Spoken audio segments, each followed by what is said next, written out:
Well, hello, dear Run staff and students. It's your favorite assistant principal, Mrs. Jones, and I hope you all are doing well. It's time to read another book.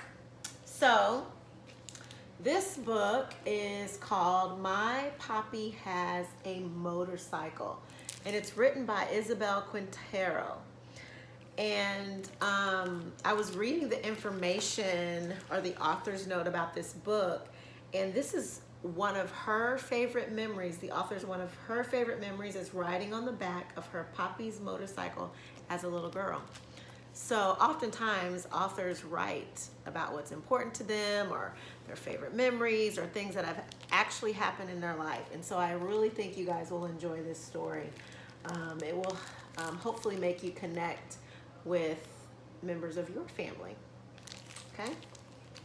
So My Papi Has a Motorcycle, and on the back it says, home is a feeling you take with you. I love that. All right, so here we go. My Papi has a motorcycle. My Papi has a motorcycle. From him I've learned words like carburetor and cariño, drill and dedication. When I hear his gray truck pull into our driveway, I run outside with both of our helmets.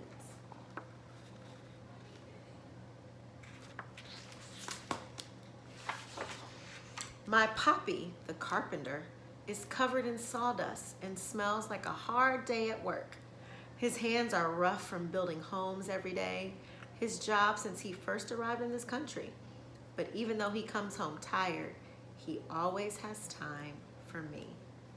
When our city is winding down, he takes me for a ride. Today, he's going to show me the new houses he's working on.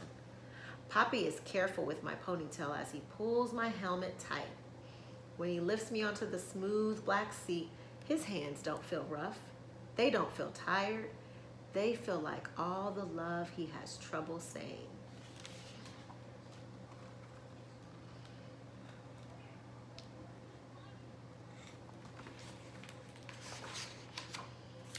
Papi revs the engine and the smell of gasoline hits me as he squeezes the accelerator.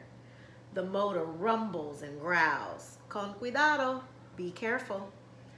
Agarrate, hold on. And then we take off.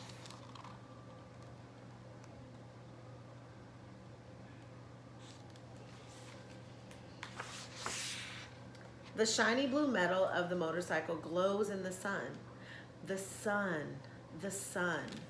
The bright orange sun is on its way down, turning our sky blue and purple and gold. We become a spectacular celestial thing soaring on asphalt, a comet. The sawdust falling from Papi's hair and clothes becomes a tail following us.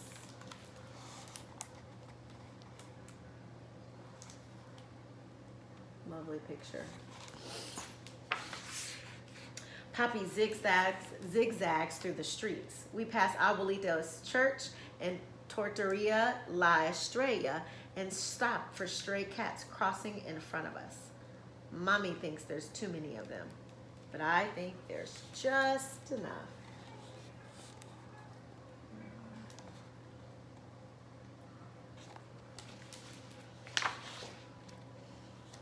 We pass Joy's Market where Mommy buys my gummy bears. Mr. Garcia, our librarian, is walking out the door and nods at us. We nod back. That is how we always greet each other.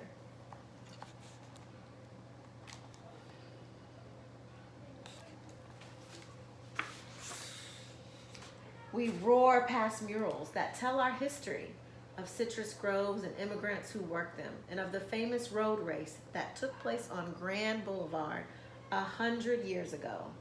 Now I know that we're stopping at Don Rudy's Raspados.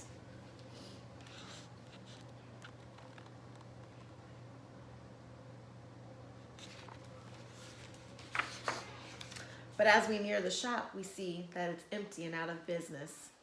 I can tell Papi is disappointed. I imagine the smell of the sweet syrups Don Rudy used to flavor our shaved ice. I won't be the only one who misses him.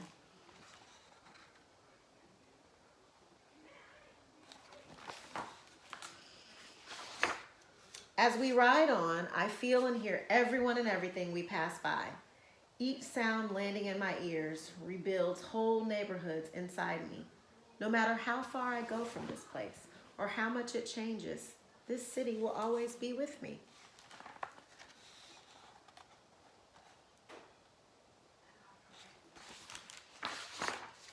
We cruise by Abuelito and Abuelita's old yellow house, the one with the lemon tree that grew from the seeds of the lemons Abuelito used to pick not far from here.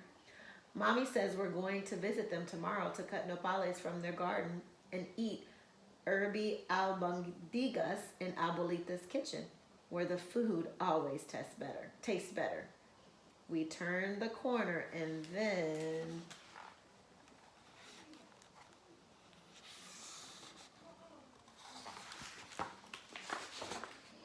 the dogs behind the fences go wild. Frankie, the Lopez's Labradoodle, escapes from her yard and runs after us. Mercedes Lopez, the fastest runner in our class, races after her. Then, just as fast, the dogs barking and Mercedes and Frankie become a soft hush in the distance. They're right behind us. There's the dogs chasing the motorcycle. We ride toward the new homes, replacing the last of the citrus groves. The painters, drywallers, and floor layers all greet us, but we can barely hear their words amid the sound of hammers and air compressors. Muchachos, a little bit, not too much. Even in all that noise, my Papi's voice touches everything.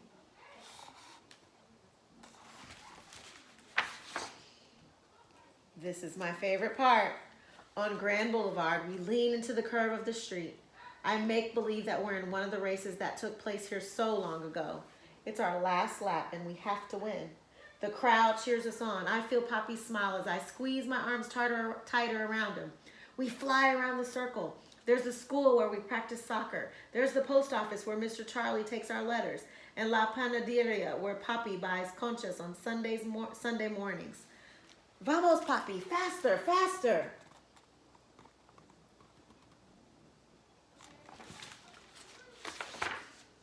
Here it is, all of our beautiful city. My eyes try to catch everything but the colors of houses blend into one another. Red, blue, green, orange, pink.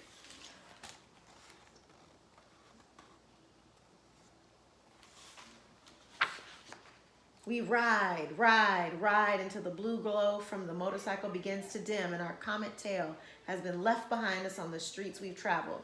We head home and slowly the engine echoes us back onto our street and then our driveway. Our finish line. Mommy and little brother hear the motorcycle and run out to greet us. Mommy waves us in just like a referee. Papi and I can't stop laughing. We had a good ride. Through our laughter, I hear a familiar sound.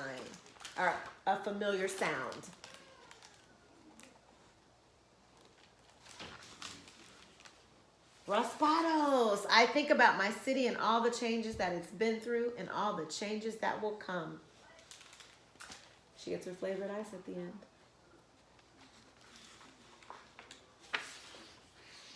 But I know that here in our little house, there were things that will always stay the same. Mañana, we will fly again. The end. Thank you for joining me. I hope you all enjoyed this book. I hope you're staying safe, staying busy. Dear Run staff and students, I miss you. I know your teachers miss you. Stay safe, and I will see you all tomorrow.